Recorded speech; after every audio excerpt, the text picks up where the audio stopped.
Holidays-நாலே நம்ம K Travels தான். தமிழகத்தின் முன்னணி travels நிறுவனம். Plan your happy trips with K Travels. Aghain Tamil has the highest viewership in India, USA, UK, Dubai, UAE, Saudi, Malaysia, Singapore, Norway, Sweden, Switzerland and Denmark. Join us and take your business to the world. மாதிரிலாம் படம் பண்ணிட்டு இருக்காங்க, அவங்க அசால்ட்டா 1000 கோடி பண்ணிட்டு இருக்காங்க. இப்போ காந்தாரா 2 வேற வரப்போகுது. ஆனால் தமிழ் சினிமா பொறுத்து என்ன பண்றீங்க நீங்க? இப்படியே வந்து நீங்க அஜித் பெருசா, விஜய் பெருசா, சூர்யா பெருசா, தனுஷ் பெருசான்னு மாற்றி அடிச்சுக்கிறீங்க. மற்றபடி வந்து நீங்கள் படமாக ஒரு பெரிய இதாக நீங்கள் கொடுக்க மாட்டேன். ஆனால் எனக்கு இன்னொரு ஆச்சரியம் என்ன அப்படின்னா, புஷ்பான்னு ஒரு படம், அந்த படத்தோட செகண்ட் பார்ட் இப்போ ரிலீஸ் ஆகிருக்கு. எனக்கு புஷ்பா 1 ஏன் ஓடிச்சுன்னு எனக்கு தெரியல. கதையே பார்த்தீங்கன்னா அந்த கதை ரொம்ப சிம்பிளான கதை தான். ஆனால் அந்த படம் ஏன் இவ்வளோ பெரிய ஹிட் ஆச்சுன்னு சத்தியமாக தெரில.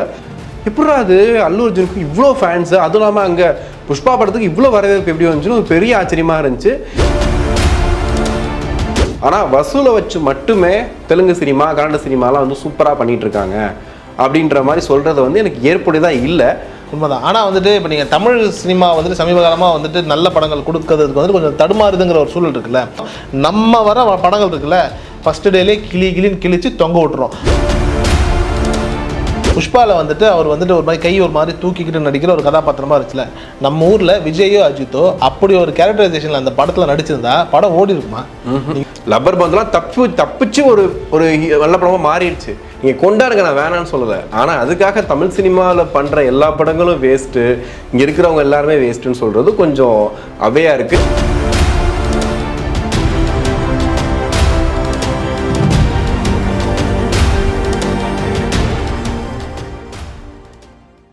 ஐயா, அந்த இணையதளங்களில் இணையதளங்கள்னா சோசியல் மீடியா சரியா, அதில் ஃபுல்லாக நிறைய மீம்ஸ் பார்க்குறோம். அந்த மீம்ஸில் முக்கியமாக இப்போ ரீசெண்ட் டேஸில் வந்த மீமில் புஷ்பா 2 பற்றி ஏகப்பட்ட மீம்ஸ் போடுறாங்க.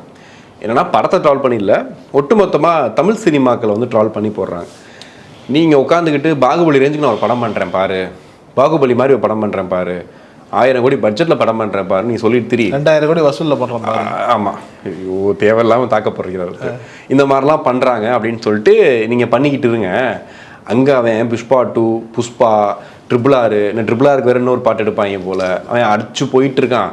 KGF இப்போ ரீசெண்டாக வந்துச்சு, ஆன்னு கத்துவாங்களே, கத்துவானா இதுங்க ஆன்னு ஒரு படத்தில் கத்துவாங்க. இல்லை அது என்ன படம் இது? ஆன்னு நான் பார்க்குற படம் தேவாரா ஆனா கத்துவாங்க.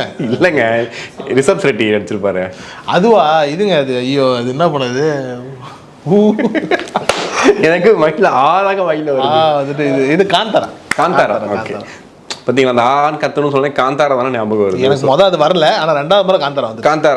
காந்தாரா கொடுக்குற இன்ட்ரோ என்னவா இருக்குது, இந்த ஆண் கத்துவாங்களா அப்படிங்கிற மாதிரி. அது ஆண் விட்டுருக்கு மைண்ட் எங்கேயோ. அதுதாங்க, அந்த மாதிரி தாங்க இருக்குது. ஓகேவா? ஸோ இந்த மாதிரிலாம் படம் பண்ணிட்டு இருக்காங்க, அவங்க அசால்ட்டா 1000 கோடி பண்ணிட்டு இருக்காங்க. இப்போ காந்தாரா 2 வேற வரப்போகுது. ஆனால் தமிழ் சினிமா பொறுத்து என்ன பண்றீங்க நீங்க? இப்படியே வந்து நீங்கள் அஜித் பெருசா, விஜய் பெருசா, சூர்யா பெருசா, தனுஷ் பெருசான்னு மாற்றி அடிச்சுக்கிறீங்க. மற்றபடி வந்து நீங்கள் படமாக ஒரு பெரிய இதாக நீங்கள் கொடுக்க மாட்டீங்கன்ற மாதிரி ஒரு வீமை நான் காலைல பார்த்தேன். கங்குவா தான் பண்ணோம், அதை தான் சாவடிச்சிட்டிங்களே. அதுதாங்க சொல்கிறேன். இப்போ 2 விதமாக பார்க்குறோம். ஒன்றுன்னா கங்குவா மாதிரி ஒரு படம் தான் நீங்கள் கேட்குறீங்க. இதே படம் கங்குவா வந்து நீங்கள் வந்து தெலுங்கில் வந்தால் நீங்கள் ஏற்றுருப்பீங்கல்ல, தெலுங்கில் வந்திருந்தால் நீங்கள் கொண்டாடி இருப்பீங்கல்லன்னு சொல்கிறாங்க. அப்படிலாம் கிடையாது. எந்த மொழியில் வந்தாலும் படம் நடந்தால் பார்ப்போம், படம் நடந்தால் அங்கே போயிடுவோம். ஆனால் எனக்கு இன்னொரு ஆச்சரியம் என்ன அப்படின்னா, புஷ்பான்னு ஒரு படம், அந்த படத்தோட செகண்ட் பார்ட் இப்போ ரிலீஸ் ஆகிருக்கு.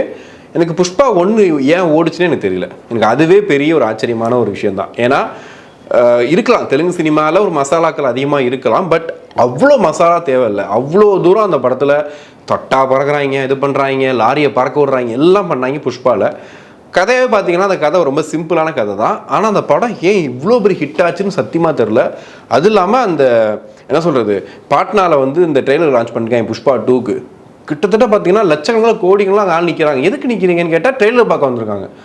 எப்படா அது அல்லு அர்ஜுனுக்கு இவ்வளோ ஃபேன்ஸு, அதுவும் இல்லாமல் அங்கே புஷ்பா படத்துக்கு இவ்வளோ வரவேற்பு எப்படி வந்துச்சுன்னு ஒரு பெரிய ஆச்சரியமாக இருந்துச்சு. இவங்க சொல்கிற மாதிரி இப்போ KGF எடுத்துக்கோங்களேன், கன்னட படம். அந்த படத்துக்கும் பார்த்தீங்கன்னா KGF 1 வரும்போது எந்த அளவுக்கு ஹைப் இருந்துச்சோ KGF 2க்கு அந்த ஹைப் இருக்குது. எனக்கு தெரிஞ்சு KGFலாம் அந்த கலர்ஸ் டிவின்னு ஒரு டிவியில் போடுவாங்கன்னு நினைக்கிறேன். டெய்லி போடுவாங்க, டெய்லி பார்ப்போம். அந்த மாதிரி அந்த கதையை பார்த்தா நல்லா இருக்குது, பிஜிஎம் சூப்பராக இருக்குன்னு பார்த்துருக்கோம். ஆனால் அதுலேயுமே நம்புற காட்சியெல்லாம் ஒன்றுமே எல்லாமே நம்ப முடியாமல் தான் இருக்கும். ஆனால் KGF 2க்கு அவ்வளோ எதிர்பார்ப்பு இருந்துச்சு. இப்போ காந்தாரா எடுத்துக்கிட்டால் காந்தாரம் அதே தான். ஃபர்ஸ்ட் ஹாஃப் வரைக்கும் நமக்கு ரொம்ப டல்லாக தான் போகும். செகண்ட் ஹாஃபில் ரிஷப் ஷெட்டி அந்த ஆக்டிங்லாம் சூப்பராக இருக்கும், நமக்கே ரொம்ப பிடிச்சிருந்துச்சு. ஓகே, அந்த கத்துற சீனு, அந்த டிரான்ஸ்ஃபர்மேஷன்லாம் சூப்பராக இருந்துச்சு, ஓகே ஒத்துக்கலாம். இப்போ வந்துருக்க புஷ்பா 2 எடுத்துக்கிட்டிங்கன்னா ஃபர்ஸ்ட் ஹாஃப் ஃபுல்லாக ஓகேங்க, ஸ்க்ரீன் பிளே வரைக்கும் சூப்பராக இருக்குது, பக்காவாக இருக்குது, ஓகே நல்ல படம் அப்படின்ற மாதிரி. செகண்ட் ஹாஃப் ஃபுல்லாக படத்தோட ட்ராக்கே மாதிரி எங்கெங்கேயோ போயிட்டுருக்கு. ஸோ இப்படி எடுக்கிற படங்களையும் கொண்டாடுறாங்க, வசூலில் பிச்சுக்கிட்டு போகுது, எல்லாம் நடக்குது.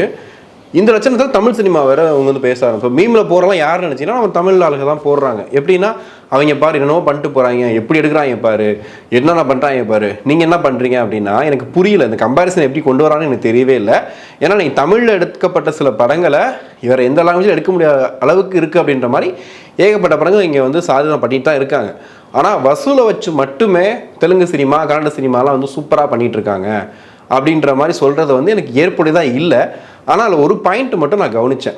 ஒரு ரிவ்யூவர் சொல்லியிருந்தார் ஒரு பாயிண்ட்டு என்ன அப்படின்னா, இப்போ 300 கோடி ரூபாய்க்கு நீங்கள் படத்தோட பட்ஜெட் சொல்கிறீங்க அப்படின்னா 300 கோடி ரூபாய்க்கு அவங்க படம் எடுக்கிறாங்க.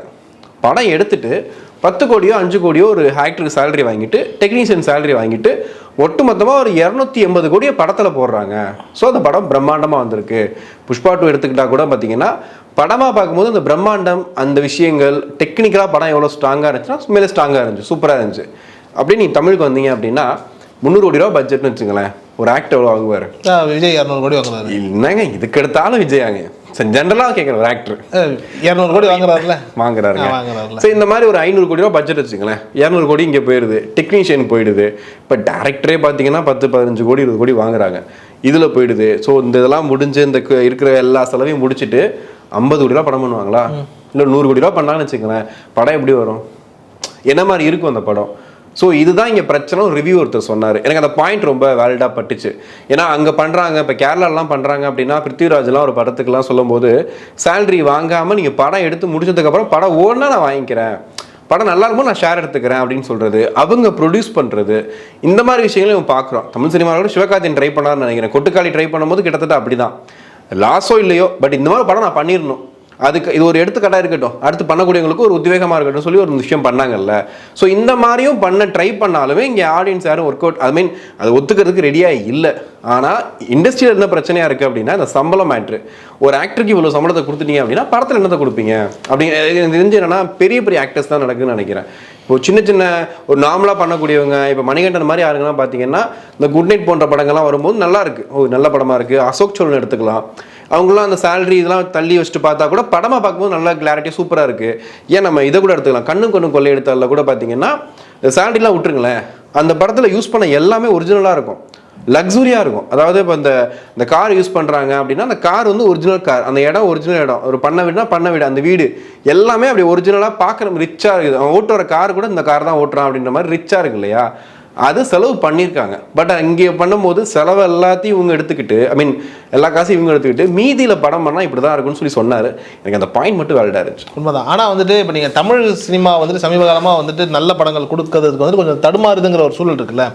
என்ன காரணம் அப்படின்னா, நாம் வந்துட்டுங்க மலையாள சினிமாவை பார்த்து மலையாள சினிமா தான் நல்லதுன்னு நினச்சிக்கிட்டு அவங்கள மாதிரி படம் எடுக்கணும்னு சொல்லி இப்போ மகாராஜா மாதிரியான ஒரு டைப் ஆஃப் ஃபிலிம்ஸ் வந்துட்டு இருக்கு. அது ஆல்மோஸ்ட் சக்ஸஸ்ஃபுல்லாக தான் இருக்குன்னு வச்சுக்கோங்களேன். மலையாள சினிமாக்காரன் நம்மளை பார்த்து என்ன பண்ணுறாங்க அப்படின்னா, எக்ஸ்ட்ராடனரியான படம் பண்ணுறதுக்காக மஞ்சுமல் பாய்ஸ் கிராண்டான படம், ரொம்ப அட்வென்ச்சரஸான படம்னு அவங்க பண்ண ஆரம்பிச்சுட்டு இருக்காங்க. இப்போ லாஜிக் என்ன அப்படின்னா, நம்ம அது கவனிச்சேங்க. இப்போ தமிழ் சினிமா சில படங்களை சொல்லலாம் வச்சுக்கோங்க. கழுகுன்னு ஒரு படம் வந்துச்சு இல்லையா, அதாவது நான் சொல்ற செகண்ட் கழுகு, ஃபர்ஸ்ட் கழுகு இல்லை, செகண்ட் கழுகு இப்போ வந்துச்சு இல்லையா, அவரோட படம், அவர் படம் கிருஷ்ணா படம். அந்த படம் மலையாளத்தில் தான் பெரிய கொண்டாடிப்பாங்க. ஸோ இங்கே அதுதான் வந்துட்டு சிக்கலாக இருக்குது. இப்போ நம்மளுக்கு என்ன ஆயிடுச்சு அப்படின்னா, நமக்கு எப்பவுமே வந்துட்டுங்க பக்கத்து வீட்டுக்காரனை பார்க்கறதுல ஒரு சுவாரஸ்யம் உண்டு. நமக்கு என்ன இருக்குன்றதெல்லாம் ரெண்டாம் பட்சம். எதிர் வீட்டில் பக்கத்து வீட்டில்னா இங்கே ஒரு சுவாரஸ்யம், அடடே நல்லா இருக்குன்னு. கூட தமிழர்களுக்கே ஒரு சிக்கல் ஒன்று உண்டு. பெரும்பாலான தமிழர்கள் என்னென்னா, இன்னொரு தமிழனை கூட தப்பாக பேசிடுவாங்க. ஆனால் வந்துட்டு ஒரு வட இந்தியாவிலேருந்து வர்றவரையோ, ஒரு சேட்டையோ, ஒரு முதலாளித்துவமாக்க ஒரு மனிதரையோ வந்துட்டு கை கட்டி நம்மளால் நிற்கிறதுக்கு ரெடியாக இருக்காங்க நிறைய பேர். யார வேணாலும் சொல்லுங்களேன், நம்மளுக்கு ரெடியாக இருக்காங்க. நிறைய பேர் வந்து நீங்கள் நல்லா கவனிச்சு பார்த்தீங்க அப்படின்னா, எதிர்த்து பேசுறது வந்துட்டு, இப்போ நான் சோஷியல் மீடியாவில் எதிர்த்து பேசுகிறவங்கள சொல்லலை, யதார்த்தமாக நேருக்கு நேராக எதிர்த்து நின்று பேசக்கூடிய ஆட்கள் நீங்கள் நல்லா கவனிச்சு பாருங்க. ஒரு தமிழன் இன்னொரு தமிழனை கூட எதிர்த்து பேசிடுவான். ஆனால் ஒரு தமிழன் இன்னொரு பணம் படைத்த ஒரு முதலாளி, அவர் வந்துட்டு குறிப்பாக வேறு சமூகம் சார்ந்த இல்லை வட இந்தியரோ இந்த மாதிரி இருந்தால் அவ்வளோ சீக்கிரம் டக்குன்னு வந்துட்டு இது பண்ண மாட்டாங்க. அவர் போய் வந்துட்டு பேசுவார், அவர் போய் ஒரு நெகோஷியேட் பண்ணுவார். வட சென்னையில் இந்த காட்சியை ரொம்ப அழகாக காமிச்சிருப்பாங்க.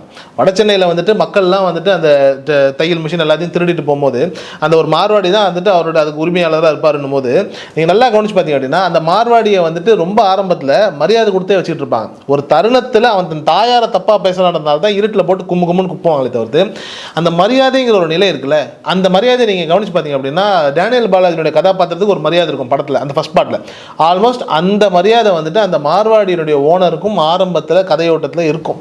ஏன்னா நம்ம மக்கள் வந்துட்டு இயற்கையாகவே, ஏன்னா அவர் நமக்கு கம்மியாக வட்டி கொடுக்குறாருன்ற மாதிரியான நிலையாக இருக்கலாம், இல்லை ஏதோ ஒன்றுங்க, அந்த ஒரு பிம்பம் இருக்குல்ல. அதனால நம்ம இயற்கையாக என்ன பண்ணுறோம் அப்படின்னா வெளியிலேருந்து ஒரு ஆள் வந்தால் அவரை நம்ம மதிக்கிறோம். அது எம்ஜிஆராக இருக்கட்டும், இல்லை எந்த பெரிய மனிதர்களாக இருக்கட்டும், எந்த பெரிய தலைவர்களாக வர சிவாஜின்ற மாதிரி எனக்கு சீரியஸாக அப்படிதான் நமக்கு அந்த ஒரு உணர்வு உண்டு. நம்ம பையன் நம்ம கூடவே ஒருத்தன் இருந்தான், நம்ம பக்கத்துலேயே இருந்தான் அப்படின்னா, அவன் டக்குன்னு வளர்ந்துட்டான் அப்படின்னா எத்தனை பேரால் அதை ஏற்றுக்க முடியுது அப்படின்னா கேள்விக்குறி தான். இப்போ ஒரு மலையாளி எடுத்துக்கோங்க, ஒரு மலையாளி வந்துட்டு இப்போ உதாரணத்துக்கு சென்னையில் வந்துட்டு ஒருத்தர் வந்துட்டு பெங்களூரை பற்றி ஒருத்தர் ரொம்ப பியூட்டிஃபுல்லாக சொல்லியிருப்பாரு. ஒரு மலையாளி வந்துட்டு இங்கேருந்து பெங்களூரில் போய் ஒரு ஏரியாவில் போயிட்டு வந்துட்டு ஒரு சூப்பர் மார்க்கெட் திறக்கிறான்னு வச்சுக்கோங்களேன். ஃபஸ்ட்டு ஒரு சூப்பர் மார்க்கெட் திறக்கிறாரு, ஒரு 6 மாதம் ஒரு வருஷம் போகுது, நல்லா போகுது அப்படின்னா எதிர்க்கவே இன்னொரு சூப்பர் மார்க்கெட்டை அந்த ஆளுடைய கசின் இன்னொரு கசினை தூக்கிட்டு வந்து உட்கார வச்சு பண்ண வைப்பானா. திடீர்னு பார்த்தா அந்த கடை நல்லா போச்சுன்னா திருப்பி இன்னொரு கசின் இன்னொரு தம்பின்னு சொல்லி அந்த ஏரியாவில் இருக்கக்கூடிய மளிகை கடை சூப்பர் மார்க்கெட் எல்லாம் மலையாளிஸ் தான் நடத்துவாங்க. சுற்றி யார் நடத்துகிறான்னு பார்த்தா ஒரே குடும்பத்தை சார்ந்த இல்லை ஒரே சமூகத்தை சார்ந்த தன் மக்கள் தான் வேலை செய்வானே தவிர்த்து அவன் இன்னொரு தமிழனை கொண்டு வந்து உட்கார வைக்கவே மாட்டான், பெங்களூர்காரனே உட்கார வைக்க மாட்டான்.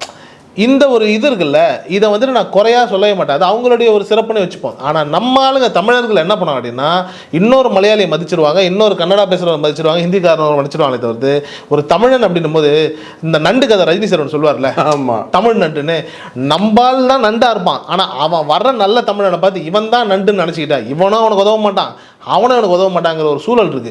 இதனால தான் நம்ம சுற்றி இருக்கிற எல்லா படங்களையும் பார்க்குறோம், ரசிக்கிறோம், புஷ்பாவை ரசிக்கிறோம், கேஜிஎஃப் ரசிக்கிறோம், பாகுபலி ரசிக்கிறோம். நம்ம வர படங்கள் இருக்குல்ல ஃபஸ்ட்டு டேலே கிளின்னு கிழிச்சு தொங்க விட்டுறோம். கங்குவா வந்துட்டு நல்ல படம் கெட்ட படம்ன்றதுக்குள்ளே போகலை, ஆனால் அதற்கான நெகட்டிவிட்டின்னு ஒன்று இருக்கு இல்லையா, அந்த நெகட்டிவிட்டி இதே அது ஒரு தெலுங்கு படமாக இருந்ததுன்னா அதுக்கு பாதி நெகட்டிவிட்டி தான் இருந்திருக்கும். இல்லைங்க, எனக்கு தெரிஞ்சு புஷ்பா 2 பார்க்கறதுக்கு கங்குவா பார்க்கலாம், எனக்கு அந்த அளவுக்கு தான் இருந்துச்சு, உண்மையாகவே சொல்கிறேன். நீ அது எப்படி எப்படி எடுத்துக்கிட்டாலும் ஓகே. ஏன்னா புஷ்பா 2 படம், அந்த படத்தை மொத்தமாக நீங்கள் பார்த்தீங்க அப்படின்னா இப்போ கங்குவா எடுத்துக்கிட்டா கூட நான் ஏன் அதை கம்பேர் பண்ணிக்கிறேன் அப்படின்னா இப்போ சமீப காலத்தில் வந்து ஒரு 2 பெரிய படங்கள் எடுத்துட்டா கங்குவா எடுத்துக்கலாம், ட்ராலில் சிக்கின படமாகவும் எடுத்துக்கலாம். அந்த படம் வந்து சில இடங்களில் கனெக்ட் ஆகலை, சில இடங்களில் வந்து கொஞ்சம் ஓவராக இருந்துச்சு, ஓகே. பட் அந்த உடன்கட்டை ஏறுற விஷயங்கள், சில டீட்டெயிலிங் வந்து அந்த கங்குவா படத்தில் நான் பார்த்தேன். இன்னொன்று சூர்யாவோட ஆக்டிங் ப்ளஸ் வந்து அந்த டீமோட ஒர்க் இருக்குல்ல அவ்வளோ சூப்பராக இருந்துச்சு.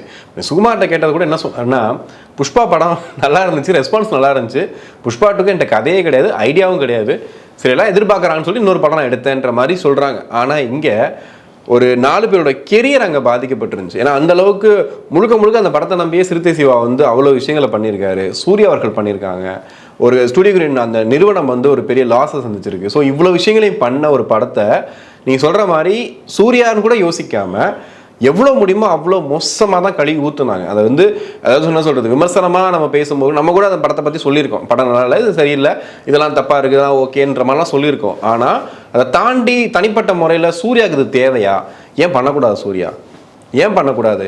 இப்போ புலி படம் பண்ணும்போது விஜய்க்கு இது தேவையா, விஜய்க்கு இதெல்லாம் செட் ஆகாதுங்க அப்படின்றாங்க. இதே பிரபாஸ் பண்ணால் ஒத்துக்கிறாங்க, ஏன் அவர் தான் பண்ணணுமா, இவர் பண்ணக்கூடாதா? இப்போ அல்லு அர்ஜுன் கேரக்டரு நீங்கள் சொல்கிறீங்க, இதே விஷயத்த புஷ்பாவை தமிழில் எடுத்தால் சூர்யா பண்ணுறாருன்னு வச்சுங்களேன், சூர்யாவுக்கு இது செட் ஆகலைங்க, அந்த மாதிரி இல்லைங்க, இந்த மாதிரி இல்லை, ஏதோ ஒன்று சொல்கிறோம் இல்லையா. பட் அவங்க பண்ணும்போது எனக்கு கேஜிஎஃப் பார்க்கும்போதெல்லாம் எனக்கு என்ன தோணுச்சுன்னா, இந்த கேஜிஎஃப் 2லாம் வந்துட்டு அந்த போய் இந்த அந்த போலீஸ் ஸ்டேஷனில் வச்சுக்கிட்டு பெரியம்மா வச்சு அடிக்கிறது இதெல்லாம் நடக்குமாங்க, எங்கேயா நடக்குமா? பிஎம் ஆஃபீஸ்க்கு உள்ளே போய் ஒரு பார்க்குறது, இதெல்லாம் இதை நம்ம ரிவ்யூவை பார்க்கும்போது என்ன சொல்கிறோன்னா, பயங்கரமாக இருந்துச்சு சீனு, கிழிச்சிட்டாங்க, ஐயோ மியூசிக்லாம் வேற லெவல் பண்ணிட்டாங்க, செம்மையாக இருந்துச்சு அப்படிங்கிறோம். இதே விஷயம் தமிழில் பார்க்கும்போது எனக்கு கொஞ்சம் கூட லாஜிக்கே இல்லாமல் யதார்த்தமாக ஏதாவது ஒரு யதார்த்தம் இருக்கா, ஏதாவது ஒன்று சொல்கிறாங்க அப்படி இருக்காரு. புஷ்பா 2 அப்படி தாங்க இருந்துச்சு, லாரி பறக்குதுங்க, எதுக்கு லாரி பறக்குது, கண்டென்ட் வருதுங்க. இல்லை லாஜிக்காக நீங்கள் யோசிச்சு பாருங்களேன். இப்போ நீங்கள் வந்துட்டு கேஜிஎஃப்லாம் சொன்னீங்க, இப்போ அதே படத்தை இல்லை ஃபார் எக்ஸாம்பிள் புஷ்பாவுக்கே வாங்கலாம். புஷ்பாவில் வந்துட்டு அவர் வந்துட்டு ஒரு மாதிரி கை ஒரு மாதிரி தூக்கிக்கிட்டு நடிக்கிற ஒரு கதாபாத்திரமா இருந்துச்சுல, நம்ம ஊரில் விஜயோ அஜித்தோ அப்படி ஒரு கேரக்டரைசேஷனில் அந்த படத்தில் நடிச்சிருந்தா படம் ஓடி இருக்குமா?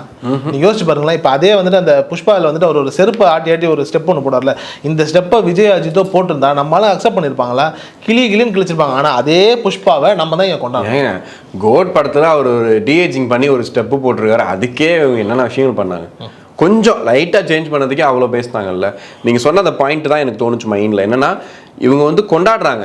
என்ன கொண்டாடுறாங்கன்னா பக்கத்து வீட்டுக்காரன் நல்லா பண்ணால் கொண்டாடுறாங்க. நம்ம ஆளுங்க பண்ணும்போது இதெல்லாம் அந்த அளவுக்கு இல்லைடா, இதெல்லாம் என்ன படம், என்ன இது பண்ணுறது. இப்போ ஒன்றும் இல்லை, நீ சொன்ன மாதிரி ஒரு படம் மெய்யழகன்னு ஒரு படம் வந்துச்சுங்க. அந்த படம் வந்த டைமில் தேட்டரில் பார்த்த வரைக்கும் மக்கள் சொன்னது என்னென்னா இது தேட்டருக்கான படம் கிடையாது, ஓடிடி படம்னு அவங்களே சொல்லிட்டாங்க. ஏன் கேட்டால் இந்த படம் இப்படி தான் அப்படின்னு சொல்லிட்டு சொன்னாங்க. எனக்கு அந்த படத்தில் பிரச்சனைனா 2 பேரும் பேசிட்டே இருக்காங்க, என்ன பெருசாக இருக்குது இந்த படத்தில். இதே விஷயம் அன்பே சிவம் வந்துச்சு. அன்பே சிவம் படம் வரும்போது இதே தான் சொன்னாங்க, என்னங்க பேசிட்டே இருக்காங்க. இப்போ அந்த படம் வந்து கல் கிளாசிக் மூவி. இன்னைக்கு அன்பே சிவம் படத்தை பிடிக்கலன்னு ஒன்றும் சொல்லவே மாட்டான். அந்தளவுக்கு அந்த படத்தில் அவ்வளோ விஷயங்கள் உள்வாங்கினேன். ஏன்னா அவ்வளோ டீட்டெயிலிங் இருந்துச்சு அந்த படத்தில். கிட்டத்தட்ட மெய்யழகனா அதான் நான் பார்த்தேன். கரெக்டாக படம் ரிலீஸ் ஆகிட்டு அதுக்கப்புறமா அது ஓடிடிக்கு வந்ததுக்கு அப்புறமா அந்த படத்தை பற்றி எல்லாரும் பேசுகிறாங்க, படம் சூப்பராக இருக்கா, செம்மையாக இருக்கா அப்படின்னு சொல்லிட்டு. ஆனால் ஒருவேளை அந்த படம் மலையாளத்தில் வந்துருந்துச்சு அப்படின்னா எல்லாரும் கொண்டாடி இருப்பாங்க. சிறப்பு, நீங்கள் ரொம்ப அழகாக சொன்னீங்க. இப்போ இந்த மெய்யழகன் சொன்னீங்க இல்லையா, இப்போ இதே ரேஞ்சுக்கு ஒரு படம் கிஷ்கிந்தா காண்டம்னு ஒரு மலையாளம், அதான் நான் சொல்ல வந்தேன், கரெக்டாக சொல்கிறீங்க. அந்த படம் பாருங்களேன், அந்த படம் ரொம்ப ஆவரேஜான படங்க. அந்த படம் நல்லாலாம் இல்லை. ஸ்டாரில் பார்த்தீங்கன்னா நம்பர் 1 ட்ரெண்டிங்ன்றானுங்க, எங்கே பார்த்தாலும் கொண்டாடுறாங்க அந்த படத்தை. அந்த படத்தை ஏன் கொண்டாடுறான்னு எனக்கு தெரியல. அதோட மெய்யழகன் நல்லா தான் இருந்தது. ஆனால் இங்கே திருப்பி ஏன் அந்த படத்தை கொண்டாடுறாங்க அப்படின்னா, நம்ம ஆளுங்களுக்கு இயற்கையாகவே ஒரு சிந்தனை. இந்த மலையாள படத்தை பார்க்குறோம், ஃபாரின் மூவிஸை பார்க்குறோம், இந்த ஈரானியன் மூவிஸை பார்க்குறோம். மலையாள படம் நல்லா கவனிச்சு பாருங்களேன். ஒரு நேர்கோட்டில் படம் பண்ணுறாங்க, நல்லா ஏமாத்துறாங்க அவங்க. நேர்கோட்டில் படம் பண்ணுறாங்க, படம் போயிட்டே இருக்கு, கிளைமேக்ஸ் வரைக்கும் அப்படி ஒரு மாதிரி காட்டிட்டு கிளைமேக்ஸ் சப்பையாக முடிச்சிடறாங்க. ஆனால் அந்த படம் பயங்கரமாக ஒரு பேசு பொருளாக மாறிடுது. ஆனால் இங்கே நம்ம உட்காந்துக்கிட்டு கேமரா ஆங்கிள் ஒன்றும் இல்லைங்க. அந்த பேச்சுன்னு ஒரு படம் பார்த்தேங்க இப்போ ரீசெண்டாக, நான் ஓடிடிலாம் பார்த்த படம், நல்ல படங்க அது. ஆக்சுவலாக த்ரில்லர் மூவியில் ஒரு நல்ல த்ரில்லர் மூவி. கதை சொன்ன விதம் சூப்பராக இருந்துச்சு. அந்த பேய் படத்தை தாண்டி ஒரு கதை கனெக்ட் பண்ணுவாங்கல்ல, நல்லா இருந்துச்சு அந்த படத்தில். பெரிய ஹீரோஸ் கிடையாது, பெரிய ஆக்டர்ஸ் அந்த படத்தில் கிடையாது. ஆனால் அந்த படமாக பார்க்கும் நல்ல படம், அது ஒரு நல்ல படமாக இருந்தால் அந்த படம் பார்க்கும்போதே இருந்துச்சு. அந்த படம் தேட்டரில் வந்துச்சு, பேசினாங்க, பெருசாக ஓடல. ஒருவேளை இந்த படம் வேறு லாங்குவேஜில் வந்துருந்துச்சுன்னா கண்டிப்பாக நம்மளுக்கு ஹிட் ஆயிருக்கும். எனக்கு அதுதான் வருத்தமாக இருக்குது. ஏன் அந்த படத்தை நீங்கள் கொண்டாட மாட்டீங்க, ஏன் அதை யோசிக்க மாட்டீங்க. சட்டமன் கையில் அடிக்கடி சொல்லிட்டே இருப்பேன் இல்லையா, அந்த படத்தை சதீஷோட படம். அந்த படம் கிட்டத்தட்ட மலையாள ஃப்ளேவரில் தான் இருக்கும். ஏன்னா அந்த படத்தோட கதையே பார்த்தீங்கன்னா சின்ன நாட்டு, அதுக்கப்புறம் கொஞ்சம் ஓப்பன் பண்ணி விடுவாங்க, அந்த படம் அப்படி போகும். அந்த படத்தையே நீங்கள் வந்து பார்த்தீங்கன்னா ஒரு கட்டத்துக்கு மேலே கொண்டாடல. ஓடிடிக்கு வந்ததுக்கு அப்புறமும் அதை யாரும் பெருசாக பேசலை. அவங்க மேலே நல்ல படம், தரமான படம். அதில் வச்ச ஆங்கிளும் சரி, வச்சிருக்கக்கூடிய அந்த எக்யூப்மெண்ட்ஸ், அந்த விஷயங்கள் எல்லாமே சூப்பராக இருந்துச்சு. ஆனால் கொண்டாடல. கேட்டால் என்ன சொல்கிறாங்கன்னா, என்னங்க எத்தனை படத்தில் பார்த்துருக்கோம் அப்படின்னு. ஏன் மலையாள படத்தில் பார்த்த விஷயங்கள்லாம் நீ பார்த்ததே கிடையாதா, நடந்ததே கிடையாது, அப்படி த்ரில்லர் நீங்கள் பார்த்ததே கிடையாதா? ஏன் அந்த படம்னா வந்து ஆண் பார்க்குறீங்க, சூப்பர்ன்றீங்க, வேற லெவல்ன்றீங்க, ஆனால் தமிழ் படத்தை கேட்கும் போது பண்ணுறீங்க அப்படின்னும் போது இந்த மாதிரி விஷயங்கள் நம்ம சொன்ன ஆரம்பத்திலே சொன்னேன். பெரிய ஹீரோ படத்துக்கு நீ சொல்கிறது நடக்குது. ஒரு பெரிய ஹீரோ படம் பண்ணுறாரு அப்படின்னா 500 கோடி பட்ஜெட்டில் பாதி விஷயங்கள் அவங்களுக்கே போயிடுது, மீதியில் படம் பண்ணுறாங்க. அப்போ க்ரீன் ஸ்க்ரீனில் தான் எடுக்கிறாங்க. ஏகப்பட்ட படங்கள் க்ரீன் ஸ்க்ரீனில் தான் நம்ம பார்க்குறோம். அந்த மாதிரி தான் வந்து காட்சிகள் வருது.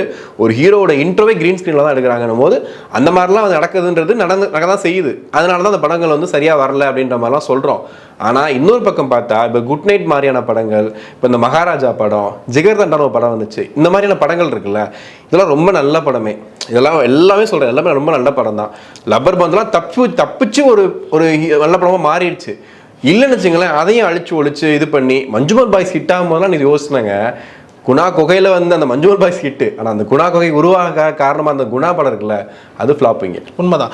அந்த டைமில் கூட கமல் சார் பாருங்க, நம்ம மஞ்சுமல் பாய்ஸ் ஃபுல் கேங்கையும் கூப்பிட்டு வந்துச்சு, ஒரு செஷன் மாதிரி வச்சு ஆர்கேஎஃப்ல பேசுகிறாரு. இதே நம்மளோட தமிழ் படம் எதாவது ஒன்று மம்முட்டியோ மோகன்லாலோ கூப்பிட்டு வச்சு அங்கே உட்காந்து பேசுவாங்களா, அவனை இல்லை அப்படின்னு சொல்லி இவனோடு போயிடுவாங்க. யதார்த்தங்க. அவங்க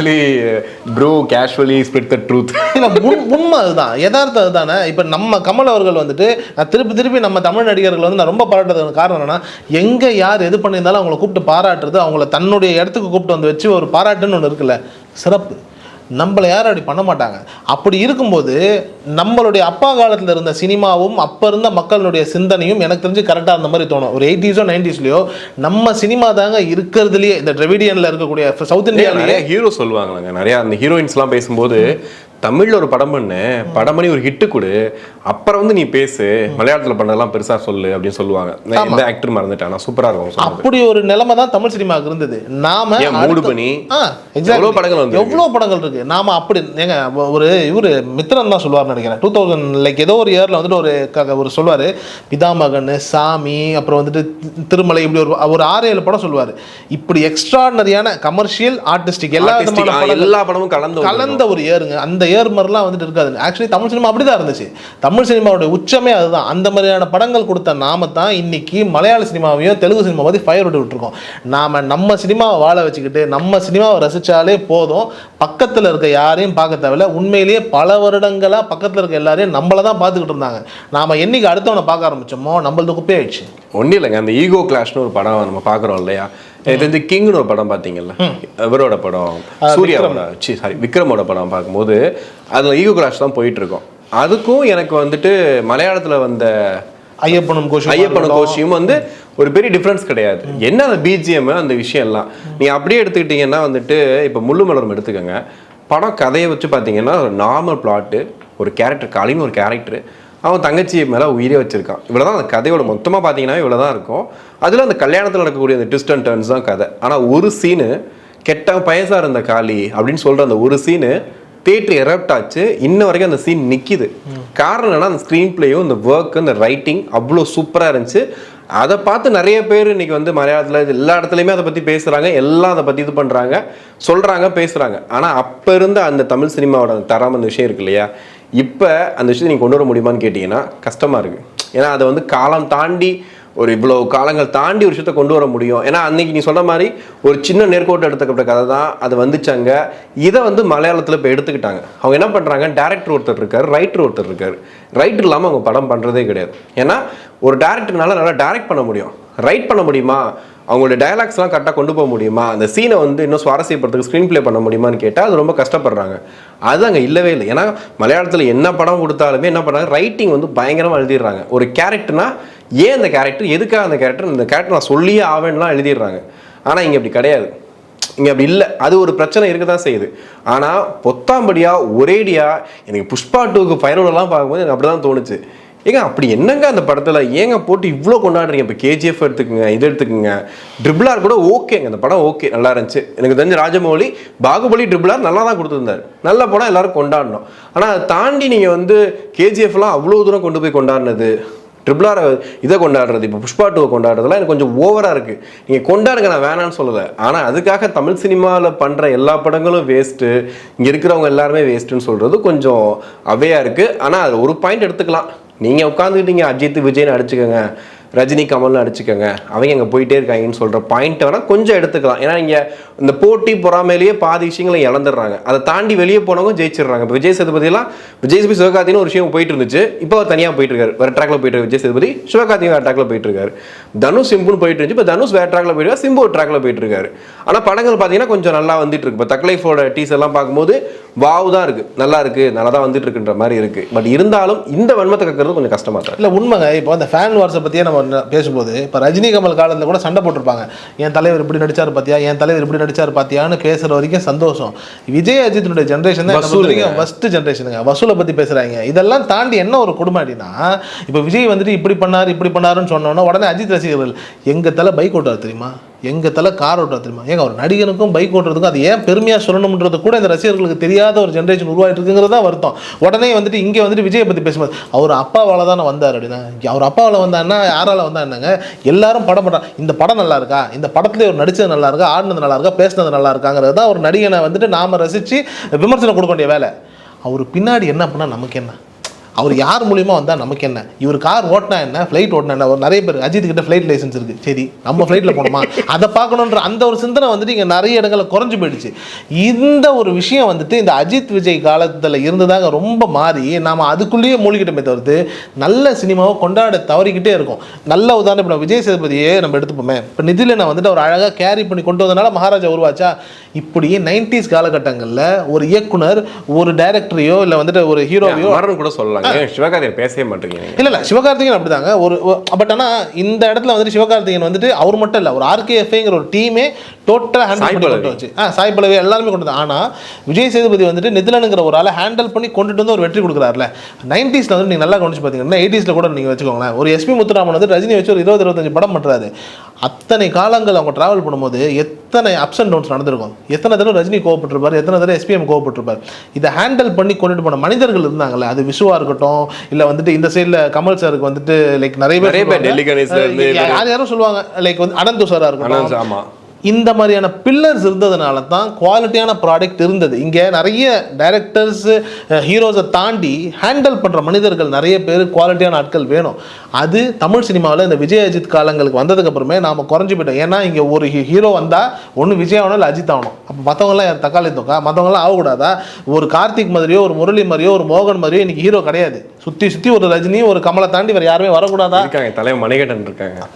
எத்தனை படம் பண்ணாரு யோசிச்சு பாருங்களேன். இப்போ ஒரு லவ்வர் பண்ணாரு, ஒரு குட் நைட் பண்ணாரு, எங்க போனாரு? ஏன் என்ன ஜெய்பீம் பண்ணாருங்க, பட் அதுக்கப்புறம் எங்க போனாரு? இப்போ லவ்வருக்கு அப்புறம் அவர் இன்னும் வரல. எதுக்கு இவ்வளோ கேப்பு? ஹீரோஸ் இல்லையா, டைரக்டர்ஸ் இல்லையா, ப்ரொடியூசர்ஸ் இல்லையா? இப்போ கவின் வந்துட்டு நல்லா பண்ணிட்டு இருந்தாரு, திடீர்னு வந்துட்டு இப்படி ஒரு படம் வந்துட்டு பிளடி பகர்னு பண்ண வேண்டிய தேவை என்ன இருக்கு? அவருக்கான கதையே கிடையாதுங்க. அது ஏதோ ஒரு படம் பண்ணுன்றதுக்காக பண்ணி கடைசியில் வந்து அந்த படம் ஒரு ஃப்ரெஷர் பண்ணியிருந்தானா படம் நல்லாவே இருந்திருக்கும். கவினுக்கான படம் இல்லை. அப்போ ஏன் இந்த ஒரு விதமான ஒரு நிலை இருக்குல்ல, யார் என்ன பண்ணணும், இதை இவங்க பண்ணணுமா கூடாதாங்கிற அந்த ஒரு வேலையில் நம்ம கவனம் செலுத்தாமல் சுற்றி அஜித் விஜய் அஜித்னு சொல்லி ஒரு ஜென்ரேஷனே முட்டாளாகி வச்சிருக்கோம். ஹாலிடேஸ்னாலே நம்ம கே டிராவல்ஸ் தான். தமிழகத்தின் முன்னணி டிராவல்ஸ் நிறுவனம். Plan your happy trips with K Travels.